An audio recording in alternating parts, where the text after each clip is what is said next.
Thank you for joining us for this episode of Who Does She Think She Is? Audacious financial journeys with tremendous Black women. I'm Mele Miller, 30-year bank exec that you wish has always been your friend. Who Does She Think She Is? Thank you for joining us for this episode of Who Does She Think She Is? If my voice is cracking a little bit, it's because I have been cheering with excitement for my new friend, Angela Davis, best known as the Kitchenista, in all of the ways that she brings flavor, soul, and sense to the kitchen. She's the kind of woman who can show you how to whip up magic on a budget without sacrificing taste, quality, or our culture. And quite honestly, she doesn't just cook. She transforms the way that we think about food and what it means to feed the ones that we love. Now, I'm enjoying her, but I don't want to keep her to myself. So I'd like to welcome Angela Davis to the show. Hi, thank you for having me. The pleasure is all mine. I know I've been just giving you compliments on your tattoo, but it's so engaging and I just can't stop looking at it. Thank you. Before we dive in, what that butterfly means to you? So I've had this one for almost, I think, 2-3 years now, and I got it over my throat because I was working on not having fear and using my voice. And a lot of that comes from what I do publicly, but I think just in my personal life, like I was learning how to speak up for myself. And the butterfly represents change and transformation. And I have the cherry blossoms on the other side because that was always very symbolic of me. In the springtime, we had our driveway was lined with cherry blossoms. So it was always this symbol that like I survived another winter. And in the larger sense, like, you know, we go through these seasons and things die and then they come back to life. So it's always like this constant reminder that I can always start over. That's beautiful to me. Because Thank you. right? We define ourselves. But you used the word survive. I've been hearing that a lot from us. And by us, I mean other brilliant, audacious, hardworking, significance-driven sisters that are like, I'm surviving right now. But this idea of transformation isn't about survival. It's about rebirth, recreation, new life. Do you find yourself thinking in survival mode at this point? Or do you think more in terms of recreation, reinvention, redevelopment, newness, and blossom? Because the cherry blossoms and the transformation and then surviving are two very different energies. So what is this energy giving you? I think it's that I'm still in both, you know, like the duality of surviving. There are aspects of my life that I'm still surviving, very much so. And just in the state of this world. I mean, I think all of us are surviving in some way, but it's the power of transformation and seeing the light on the other side and wanting to get through that to become my full self. That is what carries me through. Like that's what helps me survive. So I do feel like I have one foot in one part of my life and the other is still in the part that I'm trying to get through. And I'm okay with that duality. Like I don't wake up every day with like this delusion that everything is, there's going to be this day where I'm past everything. And now I'm in my new life. Like your new life starts when you decide that this is going to be different. That's a quote. My new life starts when I decide. When I decide it's going to start. Yeah. That is good. That's how, I mean, that's how I've had to live. Like that's what gets me through it. Because if I wake up every day in like the despair of the things that I haven't been able to fix yet, things that aren't in my control, you get very weighed down by that. And then you stop believing that you can change it. So I try to live, like I spend a lot of time daydreaming, visualizing, whatever you want to call it, in that version of the life that I'm creating, you know, for my future self. And I'm present, I'm aware of what things are right now. But I do spend time like in that other place to know what I'm walking towards. It's a part of you. Yeah. It's a part of you. Thank you for sharing that with me. You have me kind of in an interesting state where I'm just, gosh, now I want to, sit, reflect, and journal. There's a lot to unpack there.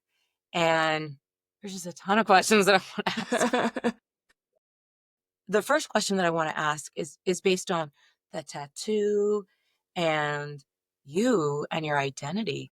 How do you believe the world sees you? I ask myself that every day. I'm trying to let it matter less, that question, how the world sees me, because I think that is what has kept me in places and rooms that I don't belong, because I was consumed with how everybody else saw me. I don't know that other people understand me.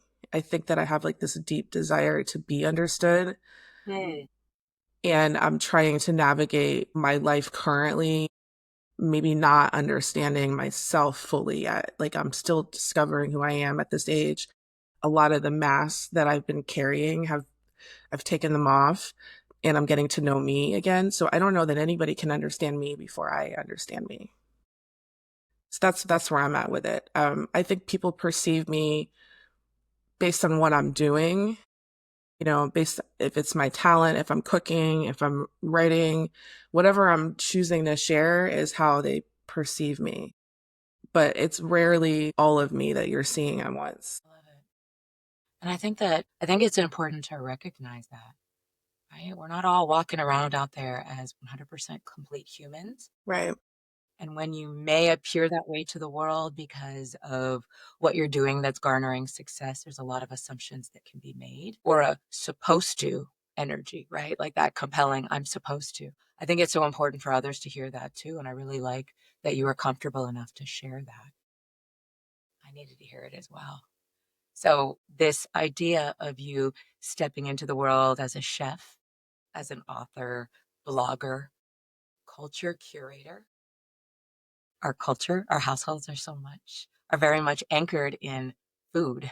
And we live our life in the kitchen where we do our homework, where we have the difficult conversations with our children, where we're trying to make something out of nothing. I just really admire the way that you embrace your life and your growth journey through your work as a food experience curator. How would you characterize what you do for a living? Has anyone ever asked you that? What do you do? Yeah, people ask me all the time, and I think my answer it depends on what I'm working on in that period and how I answer. So right now I'd like to call this like my retirement year from content creation. I'm trying to make this shift because I've been in content creation. I just celebrated 13 years this month, which is a long time. And the last about 6 years have been full-time content creation. And I've just recognized the ways that social media has changed, the platforms have changed. I can't honestly say that it's all in alignment with who I am today. So I'm looking ahead at, okay, what do I want to be doing in 5 years? And I'm moving towards that now. So I'm getting back into my private chef work. I'm looking at opportunities to cater events again this year. And I took a job last year at an Italian shop. I've been making pasta for the past year, and that's been something that's really fulfilled me. And it's leading to other opportunities. Like I'm going to Italy later this year. So I'm entering like a new chapter that doesn't have a title yet. And I'm kind of excited Does it about need one? that. Does it I need don't one? think it does. I think that's I just don't think it's Angela is like the chapter. what? I've Okay. been the Kitchenista. Now I'm making decisions for Angela because I've really struggled with making decisions with my audience prioritized. Interesting. I lost myself a little bit in that. And I can be honest about that because I think more content creators maybe should be talking about that. It's those of us that have been doing it for a long time. It's good to take a step back and to ask yourself, like, is this still what I want? Is this who I am? You can't get in front of people every day and mold yourself into the version of something that they wanted you to be. And yet we try, We right? try because if We, it's working, it works, and if it's it's great paying when the it's working. bills, if it's making folks happy, right? Whatever Right. we're being fed in the moment, sometimes it's enough. But Right. you know what? There's nothing I love more than a self-driven power pivot. And it's exactly what this is. I love a pivot.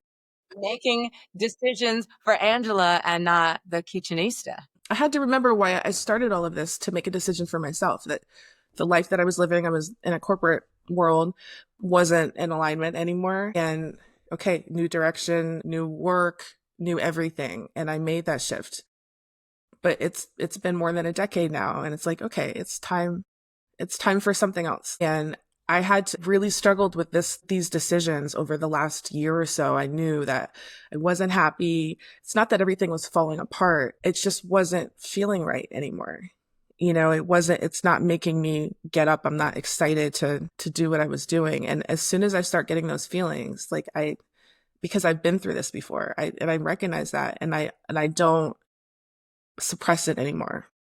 I'm learning to I think sometimes if you can sit in that discomfort, you'll get the answers that you need if you're willing to sit in it I think you're right. Connecting very deeply with what you're saying.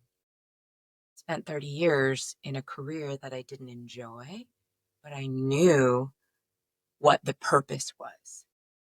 I knew what it was equipping me for, and the end game, and the way that I was able to apply that outside of the office, even in real time. It was burning me out, but it was feeding me what I was looking for, what I was hungry for and couldn't find Mhm. in my career. Can we talk about sort of that first career Yeah, for a sure. moment? I Sure. mean, listen, financial Yeah. accountability, it's all about wealth prowess and wealth identity. For me, our relationship with prosperity, our relationship with the path to get there and how we define it for ourselves. You started as an accountant. I did. And I can't even stop smiling right now, because that means that we could probably have an offline conversation and really jive. But for the sake of this one that everyone's listening to, what was that like? And what was that version of Angela? I was just as driven in that career. I started from the bottom as a temporary receptionist. Right after I had my son, I was 21 and needed a real job with real benefits. So going into an office was just what you did at the time. Real job. Yeah. I get it. I get it. Because I was coming out of like Sure. restaurant spaces, I was doing makeup, I Yeah. was doing like creative work. And Something more consistent and yeah, I hadn't finished college, so I didn't have a lot of options at the time. But my son's babysitter's husband worked at a construction company. They had an opening and I got in, started as a receptionist and I worked as an admin for a little bit. So I was helping the project managers on their bids, with construction projects. And then somebody left in the accounting department and they let me fill in, and I picked it up very quickly and I worked my way up. So I started at 21, and by the time I was 25, I was a senior project accountant with no degree, no experience, just hard work. Yeah, a lot of overtime, a lot of overtime. But back then, I was just very excited to be able to apply myself because I had really missed that part of the grind from leaving school, like having clear goals, having something to learn. Those are the things that propelled me. And I was very motivated to, it's just to climb higher, it was like school all over again, where, you just keep going up another grade. And I felt motivated by that. It took me many years to feel the effects of like the toxic parts of the culture, because I was in a, male dominated industry. There weren't many women at all, let alone Black women. So I found myself eventually like constantly at odds with my communication style, or just looking for the respect. I wasn't getting the respect that my title would have implied that I had. So that was always, it was contentious after a while. But the work itself, I loved being in spreadsheets. I loved being in numbers all day. I did a lot of report writing. I did a lot of conversions from like one system to opening up a new accounting system. And I loved that kind of independent, just problem solving. And even in my work today, like if you put me in front of a laptop and if I'm just by myself all day, like I will create a problem to solve, like You're like, give me the spreadsheet. yeah, I love the mechanics of it, and it just rewires my brain in a way that just, it lights me up inside. There was always, even when I had bad days, I would find things that kind of got me through it, that mentally stimulated. And I did that for almost 10 years. And towards the end, it was more of a decision with my mental health. Like if I got to make a choice, I'm going to save me. And I stopped seeing the potential to like take that career much further without a degree. The economy had changed. This was now post like 2008. So it was after the financial crash. Exactly. And Exactly. And real estate was tanking. it Right. changed. Yeah. In the beginning, things were very generous. The pay was great. The bonuses were great. The perks were great. And after 2008, it was very hard Mhm. to have the same, the goalposts were changing every year.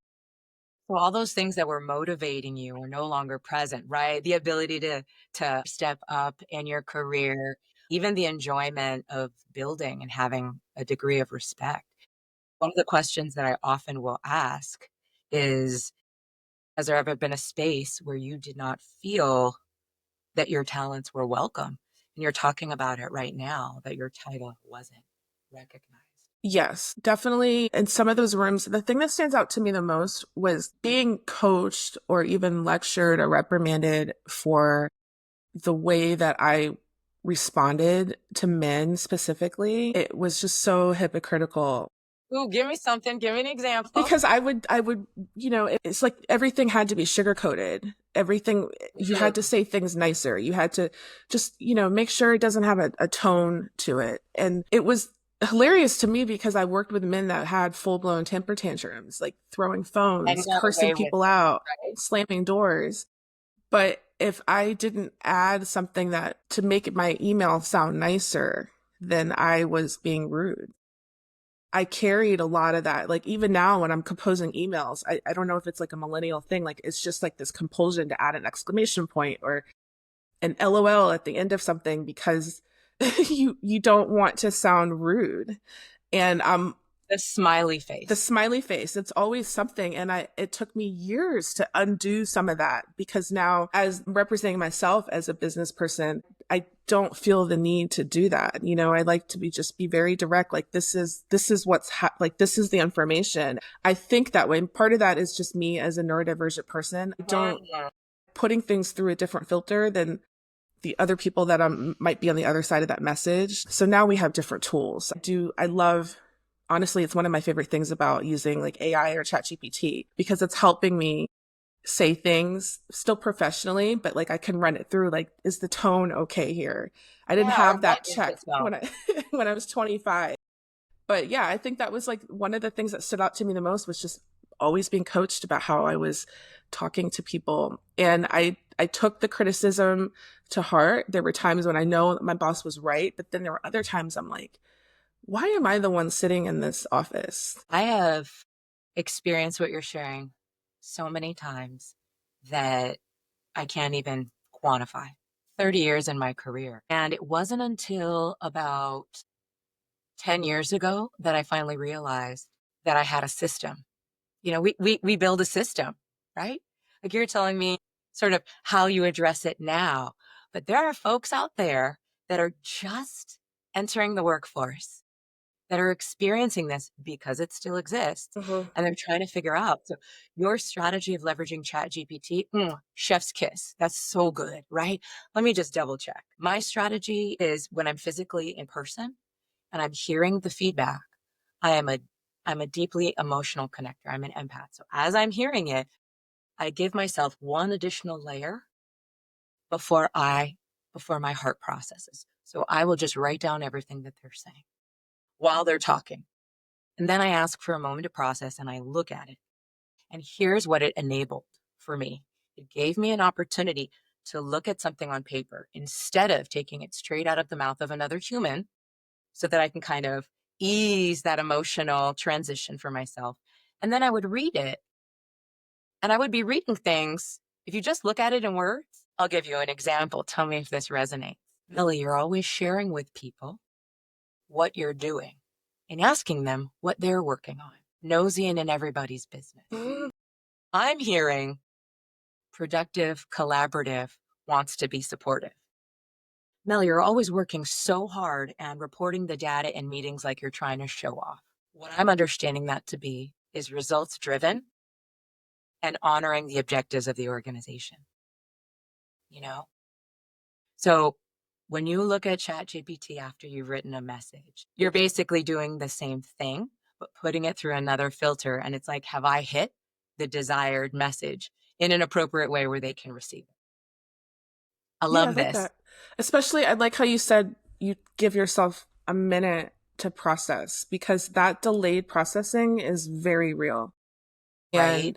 And I do notice that as I've gotten older, I've noticed that about myself, that I do need that extra time. Like, do you have these conversations and then you think about something after the person's left? Like, Yeah. I could have said this, or, that's what they meant. It hits me later. So I've learned it's easier when it's responding to emails because you can respond later. It's more You take difficult your time. in person, in real time. So you mentioned it briefly. I want to backtrack just a little bit. You mentioned neurodivergence, ADHD, and OCD. I am in a home, and all three of my children are what I like to call neurospicy. So this is very familiar and real to me. And so the fact that you mentioned it with such, not casualness, but realness, there was no shame, there was no hesitation, it just flowed as you were talking, gives me that same impression that you have accepted, you are aware of how it's a part of your life, and it is just a part of your It life. just is. Yeah. I have no other choice, because living in shame over just the way that my brain is wired, it took so many years away, from my life. And I have dealt with mental health challenges since I was young, since I was a teenager. They kind of peaked in my 20s and early 30s. And I don't know that I'll ever have all the official diagnoses that I need really on paper. And with everything going on, I don't know that I want to anymore. Neurodivergent is like an umbrella to me that's just easy just to say, like, I got some things going on, I think differently, I communicate differently, I process things differently. And I'm really on this journey of accommodating myself. And part of that is just communicating. Of course, I look for signs of, like, just feeling safe in the conversation to say that, but it's getting easier. The more that I do it, it's getting easier. And I've found that it has made things so much easier for me. And more often than not, I'm meeting people who also deal with challenges, whether it's the same or just, under that umbrella. And once you are, open about who you are, it gives the other person that same space to, like, one example stands out when I was working on an event, a holiday event, and I was working in a hotel kitchen, and one of the prep cooks, I needed to explain to her the tasks that we had for the day. She's like, I just need you to slow down. She was just very upfront about needing things to be explained in a different way. And she told me that she was autistic. And as soon as she said that, it was like, I get it. Like, and we were speaking the same language from that point forward. I understood her sensitivities to sound. I understood what she was asking. And neither one of us had to feel any kind of way about it, because it was just upfront. And I really appreciate being in spaces where I can just be honest about what I need in order for it to work for everybody. There are so many assumptions made about what it means to be neurodivergent or to think differently, right? And I think we both very clearly have proven to the world or anyone listening that folks that lead with neurodivergence can still be incredibly capable in the financial space, in the analytical space, in the accountability space, in the creative space. It's just different, as is our cultural differences. Can you imagine if, as you were at the tail end of your accounting and finance career, that you had been given that same grace, just as a Black woman? I recognize that this is the way that you speak. Yeah. I recognize that. Like, what if?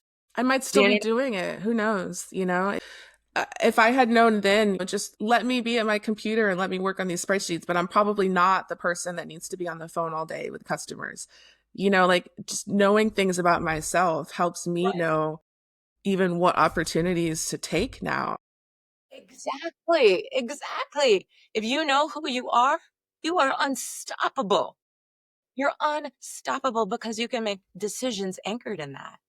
And so, like, this power pivot, this new power pivot that you are enjoying and transitioning and unpacking and exploring as you relearn yourself at this stage in your career, how much of this degree of awareness of self and awareness of your business and everything that you've built has been grounded in that first career in accounting?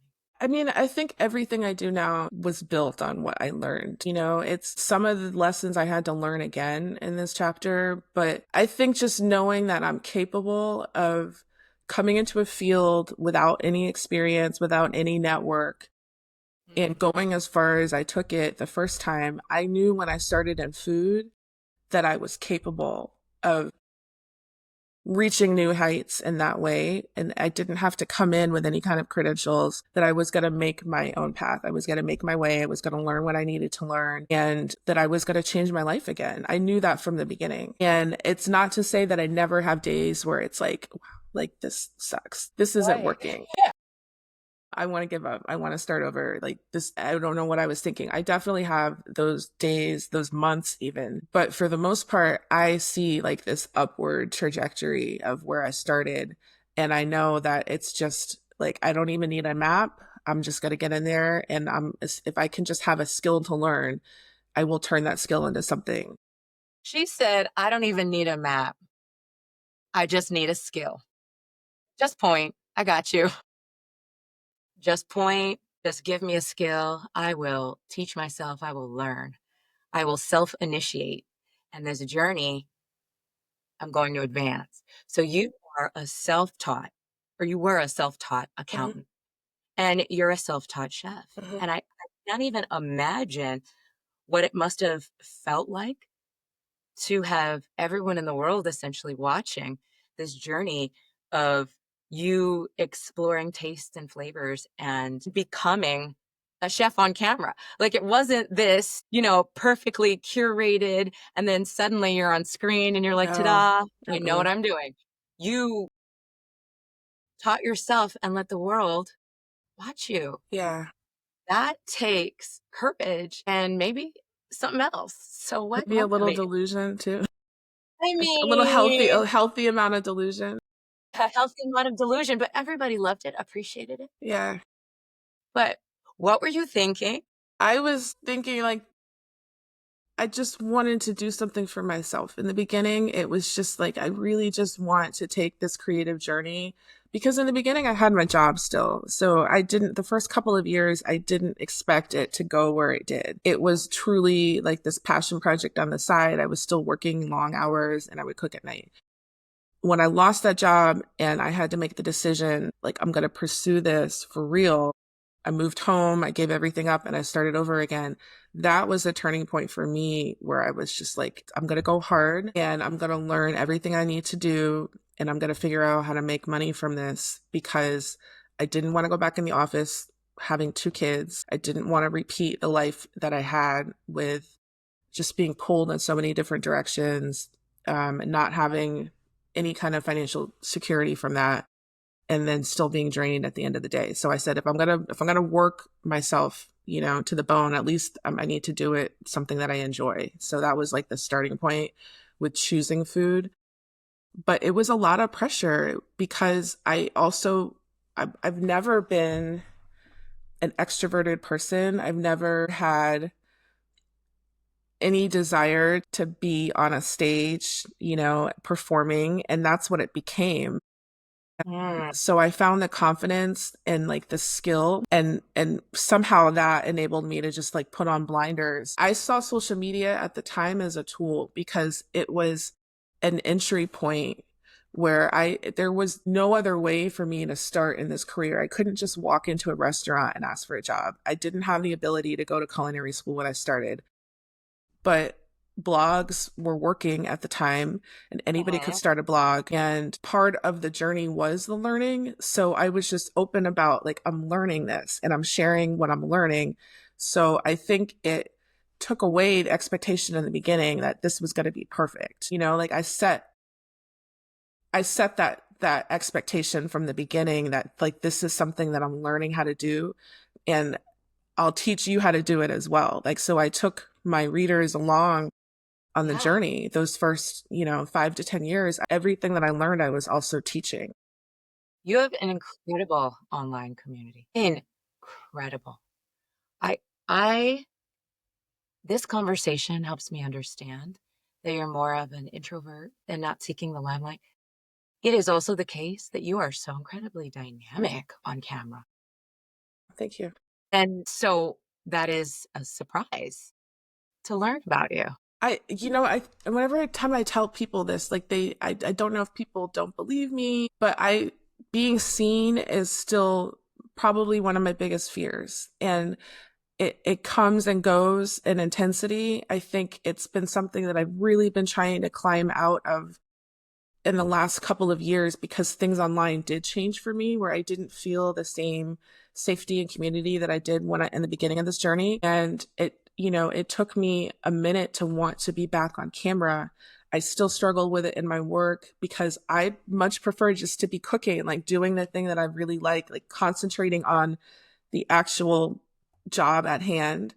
And I get bothered with the expectation to be, fully dressed, hair done, makeup done. Like I told you when I got on the podcast, I didn't realize that we would be recording. And I'm just like, it is what it is, because I naively believe sometimes that we could just be appreciated for like the talent or the discussion, what's happening, but people also want the whole look. And I think as Black women, especially, I feel that pressure to look a certain way, to be doing the thing that I'm doing. And that doesn't always vibe with cooking. Like nobody cooks with a full beat. I don't know anybody who does anyways. So You mean you're not standing in your kitchen with no, that good booty pot? You're not. No, I have like my leggings and like my oldest t-shirt with holes on it. And I'm couldn't be happier, when camera's off and I'm just doing what I love to do and nobody's watching me, like that's when I'm at peace. So anytime I turn the camera on, something does change a little bit about what I'm doing because I'm having to think about that. So it's constant work, but actually being like face on, talking on camera, that's something I'm still working through. And it's changed like my desire to keep pursuing that path of like what a traditional influencer, because of that, because of not wanting to be on camera all the time. It's has made me recognize that, okay, maybe this probably isn't the path anymore because of that. And maybe I'll come back to it when I'm in a different place. But, and I think because, you deal with finances, I think that has a big piece of it, because I feel that pressure of not having the perfect kitchen, not having the outfits, not being able to keep up with the expectations, Appearances. yeah. And I'm here for the food. Like Yeah. I want to share, like I get I'm here frustrated for the sometimes. food. I want to share with you what I made for dinner. I don't know why it matters what I have on to do that. Honestly, I think you set the tone, and I think you have been setting the tone. So this you're teaching all of us as we learn it with you. I mean, your ability to be vulnerable and still teach and share and guide is a really, really powerful thing. And I genuinely believe that that's why folks love you. It is not the outfit, it's the woman in the outfit. It's not the hair, it's the woman wearing it that it's attached to, that grew it or bought it or whatever. It's you. And as far as I'm concerned, you look perfect from the moment you came on camera. There is just something about your skin. And I'm starting to see this pattern, because never in my career have I been able to be so selective with who I spend my time with. And these incredible women like yourself keep coming up on this screen and their skin is just glowing. And I'm like, what is going on? This is Black women's skin. This is your skin with nothing on it, and it's glorious.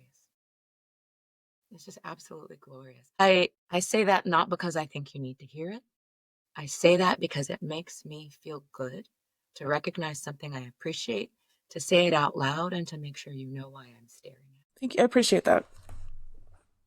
Yeah. So when you talk about being on camera and either knowing or believing that you're knowing what people expect of you, keeping up with a certain look or vibe, or even a standard that you've unknowingly set, I can't help but see parallels with money culture in America. And money culture has a lot to do with the traditions and the framework that we grew up with. And I'm curious to know what your money culture was like growing up for you at home or just in community. You mean like how I grew up, like my family life? Did y'all talk about money? Were there emotions tied to it? I think it was something that we didn't talk about. My parents did well, all things considered. My father was an officer in the Army, and my mother was a physical therapist. So they were almost, my father was always working. My mother, depending on where we were living, because we were moving a lot, there were some places that she stayed home. And then later in her career, she was full time away from home.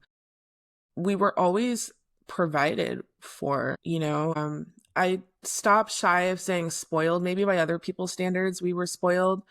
But my dad always emphasized like quality, like spending money on quality, not wasting money on cheap things. I wasn't allowed to work when I was in school. It was just focus on my academics. So I don't know that I entered adulthood with all of the financial lessons that I really needed. I made a lot of those mistakes on my own and learned the hard way, but the culture of money, it's a tool. I just wasn't raised to talk about like how much money I make. And I was taught like not to ask people, how much things cost, like those kind of things. So I think I'm still unlearning some of that because now I am at a stage where I need like that mentorship. And I don't want to keep making the same mistakes that I made. So I'm trying to get comfortable with talking about money and releasing a lot of the shame because of the things that I did wrong. It's so interesting that you use that word, shame, because there is a lot of it out there. And I have noticed that based on the money culture and the amount of conversations we had growing up about money, it directly ties to that shame. Whether we have it or don't have it, we weren't comfortable talking about it. We're certainly not comfortable talking about what we didn't do well with it. Yeah. Yeah. Especially when like I grew up in a family that was doing well. So Right. So like, especially when I got older and I was the one who wasn't doing well, that became hard for me to be around my family, like going home for the holidays. And I was the one with 2 kids and didn't know if Christmas was like happening at all for me. That kind of trauma, it's hard to unpack, with the people that you're experiencing it with, because I still don't know that my family ever really sees fully like the life that I'm actually living or what I'm working through. Like those challenges have always been very different for me because of, I went in a different direction. Whereas my parents have been married. It'll be 45 years this year. And my sister did finish college. She got married. So they have a different level of stability. Whereas let's I'm more of a late Let's talk bloomer. about the difference between a two income household versus a one income household, Yeah. and how that changes the financial trajectory and the foundation of business decisions you make. So you talk about leaving the space of being like an accountant where it's a W-2 position. There are benefits involved, there are set hours, and then transitioning to something where you're starting your own business. What were those critical financial decisions that you had to make? And did you feel that there was somewhere that you could go or someone that you could ask to support that? I'm still figuring that out. Freelancing is hard. It's hard to create a plan for yourself especially in this industry, my work was very seasonal. So one of the first things that I found that was necessary for me was to have multiple income streams. Like it was a very different mentality from having one job, one check to, okay, like you need to juggle 3, 4, 5 different things because some of that money is only going to come in during holiday seasons.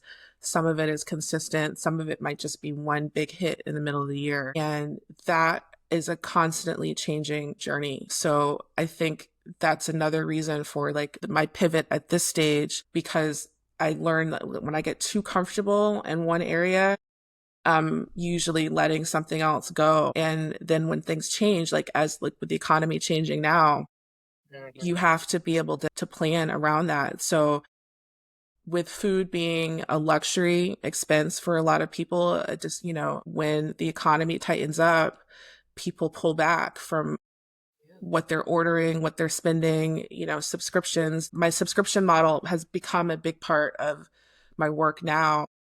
But now with things changing, the talk of recession, you have people pulling back from that as an expense. So I'm looking ahead and like, okay, I can't count on this as being as lucrative as it may have been for 2 years ago. It's not probably going to look the same in another year. So what can I do now to start countering that? So those are the kind of things that I had to think about. But honestly, because I was a single mom from the very beginning, even when I had an accounting job, it's like that hustle energy. You're always juggling. I'm always having to think about, what can I pay now and push this to the side and what comes next. It's like that kind of, it's like a puzzle that you're always having to figure out. So I think some of that skill, regardless of how stressful it was, still carries through to what I'm doing now in a way that can help me, because I don't have, it's not any less stressful, but I don't have the same fear attached to it. Like I know that I'm going to figure it out. Well, you've proven that you can and that you have and that you will, even with the accounting role, right? You didn't come in with fully trained. You built that yourself. You accumulated that information. That is a tremendous accomplishment. And there are many that won't even touch that space because of that trauma. So I'm really impressed. I'm really impressed. I wouldn't have known. Yeah. You've done that to me a couple of times. Was there anything that you wished you had known financially before starting your entrepreneur journey? I think just in general, just having better education about business finance, I think is just so, and I'm still learning. So I'm not saying this as somebody that has figured it out. I'm saying this as somebody that is actively trying to figure it out.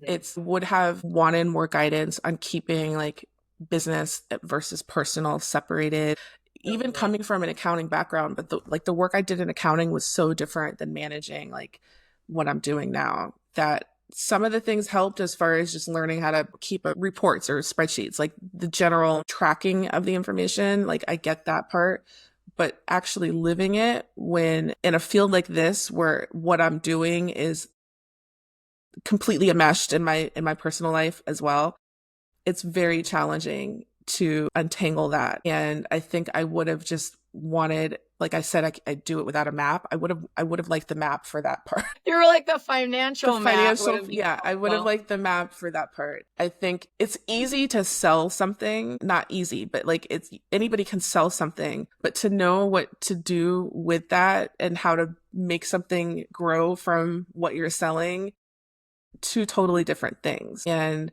so I would like to get better at what I'm doing so that I'm not spending energy on the mistakes and fixing things, like Recovery. yeah, I the hear recovery. it. I totally hear it. I've said this twice already, but you're not alone. You're not alone at all. It does feel as though I do not have data to back this. Actually, I do have data to back this up. I believe strongly in data. 58%. How dare I believe? There you I have go. wonderful data partners. 58% of Black-owned businesses, Black entrepreneurs, are self-taught. 58% self-taught in their service or their product, whatever their business is anchored on. their monetization, as well as the operationalization of their business itself. The financial efficiency model, everything is self-taught. So one of the reasons why I do what I do. And it's funny because as a Black woman, I've learned that if I share my opinion, it is often unbelieved. It's often waved off. Anchoring what I know to be true through depth of research and data and leading with that perks people's ears up. And so I am constantly reading and working with my data partners to provide me with information about our people, about our business journeys, so that I can be as helpful, as supportive, and effective as possible in changing the nature of our wealth identity and the way that we see our financial legacies. So, what you're saying right now is very, very real to all of us. We're just making it up as we go. It's a big number. Yeah. 8%. Everybody acts, people act like you should just know what you're doing. And a lot of people speak with authority. That's why you have to be careful with social media also, because Okay, preach. Give it to me. Say it. there are a lot of people that speak with the authority of an expert and they're not. And, it's can make you feel like you're the one that's behind. And then only in the safety of like conversations, like privately, I'll come across like usually it's another Black woman, and we'll kind of share what we're dealing with. And it's like this relief of like, oh, so you don't have this figured out either, Listen, I'm going to tell you a giant secret. That is what this show is for. This show is for you to be getting your workout on, taking a walk, sitting on the couch, and for all of us to get the relatability, get the information, and normalize the dialogue, because we are the ones running the businesses, managing the household funds, leading, mentoring, guiding, momagering, managers, sports teams. That's what we are. And if we don't have it together, then our children will not have the benefit of everything we've learned and struggled through. And it's going to continue to be hard. I do not want it to be hard. No. Yeah, We deserve better. we do. I think I have to make the effort to find spaces where I can talk about these things. Like everything doesn't have to happen online in front of an audience. But I have found it difficult to navigate on social media. Also, just to be proud of like what I have accomplished, because what I'm doing now, sometimes I get caught in like, okay, I'm still trying to pay my bills. I'm still trying to do this. I don't have all of the things that I need to effectively like grow and take care of myself in the way that I envisioned. However, there's a version of me 15 years ago, 20 years ago, that was dreaming of what I have right now. You now, right? Right. And I'm gonna interrupt you. I'm gonna interrupt you because we need to celebrate that. Yeah. We need to celebrate that. You are. It's like, so I'm learning how to celebrate like some of those milestones, because I am a late bloomer. And it's not necessarily aligned with the people like my friends I grew up with, or the people that went to college and they started a different place, or people that had children at different times or got married. We all these comparisons, like you're constantly looking at what other people did or what other people have and forgetting like, okay, but in my little journey, where I'm at right now is pretty good, You said pretty good. Your journey is your own, and there's no such thing as supposed to, right? Or should. That's just others' assumptions and imposition, and all of that mess isn't you. The world is seeing you as a pretty successful individual. That's what they see. But what you feel and what you experience about yourself is it's really important. Yeah. I am in awe and impressed with your gifts and your journey and how open you've been, not just on the show, but with your entire audience, which is pretty broad. And I know that that's been draining at times. I hope that sometime very soon, you are able to somehow benchmark or see the type of healthy, positive, and encouraging impact you've had on all of us. Because when you are putting it out on social media, you don't always get it all back. Right. You said something a few months ago that I just want to lean into. You said that there's a lot of folks that are on social media presenting themselves as experts when they might not have the knowledge, skill, ability, or credibility to deserve the type of expertise and honor that they're receiving and trust. To me, it's more about trust. Mm, There are a lot of folks out there sharing lessons from their individual financial journey and telling folks this is how you have to do things. That journey is very individual, and it scares me. It scares me as a 30-year professional. I'm glad you brought it up for that reason, because it is doing damage. It is doing damage to us. That was my little rant. no, I get it. I think in every industry, I think that those are conversations that need to be had about just ethics and being online, and like what are the responsibilities that we have to each other with integrity and telling the truth and those kind of things. So I've just, it's hard, you know. Discernment is something that it's kind of one of the words that I've had on my vision board that I'm working on, with just discernment and who I'm sharing my story with, who I'm sharing my platform with, where I'm getting my information from, because there's a lot of smoke and mirrors now, you know. Say it. Yes, there is. And just having like a healthy sense of self. Like when we earlier in the conversation, I was sharing some of my discomfort and showing like my kitchen, or, you know, the things that I own, sometimes feeling like they don't live up to the standard of what other people perceive as being like nice or luxury. So I think that we have to make choices about like what we allow into our headspace and what we consume, you know, even just the accounts that we follow. And does it make you feel good about yourself, or does it give you like that constant sense of like, oh, I don't have enough, or I'm not doing enough? Like, I think it's okay to say like, this person might be successful and they might have beautiful things, a beautiful home, beautiful life. But if you are in a space where you're constantly comparing yourself to everything else and you can't see what you have to learn how to turn that off sometimes, you know, and just focus on what you have in front of you. That's real. When we came into this conversation, I had a laundry list of cooking related questions to ask you.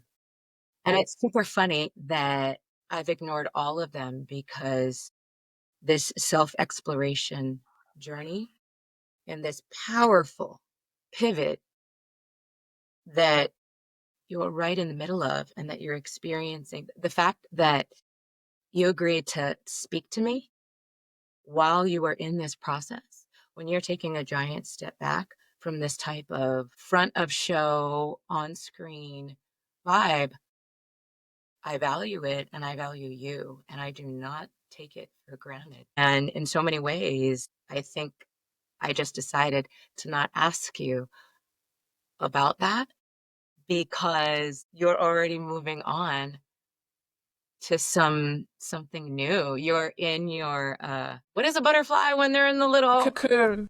the cocoon, or the Yeah. whatever?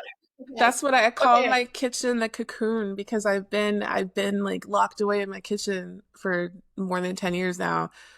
It's like where I retreated to for safety, like to grow again, to heal.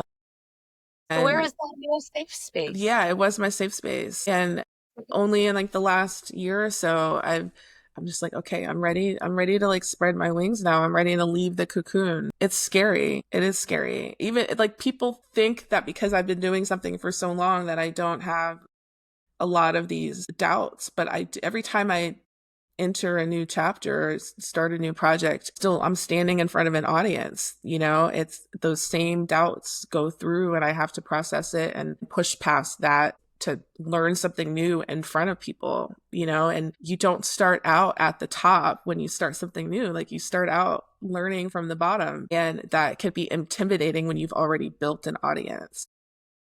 So I appreciate, thank you for like helping me honor like the space that I'm in. I'm open to talk about, you know, any part of the journey, but I am looking forward to just like this new start of letting go of the expectations of what an influencer or a food blogger or a content creator should be doing.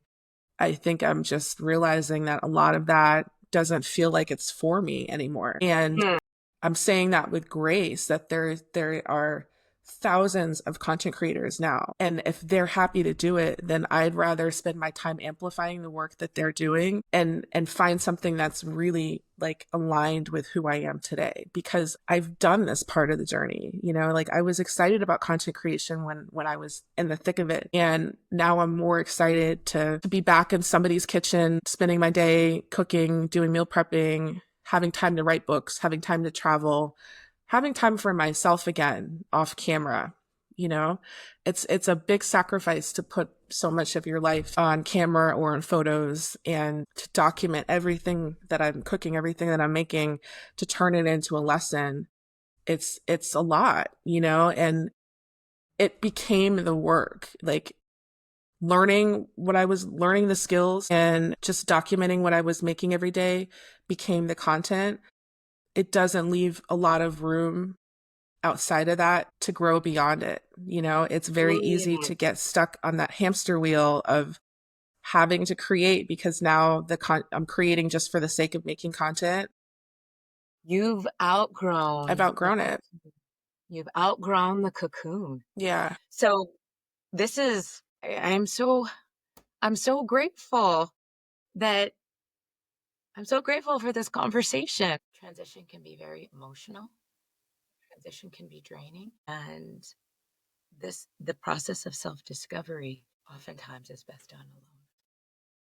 And we started off this conversation asking about your past and how the world sees you, and with titles like Kitchenista and all of these things, everything that was on camera, none of that matters as you're entering this new space. And even while in transition, you're unpacking and discovering and accepting and appreciating the anchor and the core of who you are. So without asking anybody else and without projecting into the future, my question and the way that I want to close in this moment is, who do you know you are? Who is Angela in this moment, right now? I am a creative, wandering soul. Like, that's how I see myself. And I'm trying to build a life that honors that. And that's something that honors my need to change constantly. You know, like the more that I experience, the more I can create. So I'm trying to live a life where I can see more of the world, where I can do more things, like experience more life. And that's a big change for me. I'm getting emotional now. Because it means that I am living in my truth now. I'm seeing the light. I'm choosing to get up every day. It's a very different place from when I started this journey, and I was just battling more of that darkness, you know, like wanting to experience more of life to me is the biggest sign of my healing than anything else, you know? And my career is always like secondary to that. And I feel very blessed that I have found work that just allows me to live, you know, like I'm sharing my life, but that is the work. Creating a life where I can just exist as who I am and share that, and that's impactful to other people, is a very powerful thing, you know, because it means that I'm 100% in control of my own dreams. That to me, 100% in control of my own dreams, creating the life that I want to live, existing in my purpose. Do you know what that sounds like? That sounds like success. It's freedom, you know? So proud of you. Thank for you. all of us. Thank you. I am. Thank you. Thank you for being here with me. I said it a couple times. I'll keep saying it because I am just living in a space where I'm grateful for this journey that we get to be on and the time that we get to be on it together. Yeah, I'm always grateful, like meeting other people where you just, conversations only happen when like the energy is right, you know? And I just, your energy is felt in this conversation. Like it's helped me to be vulnerable, to feel safe, like talking about these things. Like I haven't felt on guard. So I appreciate like you giving me this space today also. Thank you for saying that and sharing that with me. That's important to me. I think this is a healthy place to stop. Thank you for joining us for this episode of Who Does She Think She Is with the Angela Davis. Just Angela. Not the Kitchenista, not anything else. She's leaving expectations and should and keeping up and assumptions and plans for her behind. And I am so grateful that we got to share in this moment of transition with her as she is rediscovering what success and significance looks like for her in this beautiful journey. Thank you, Angela. We've enjoyed every moment. Thank you for having me. I enjoyed this too.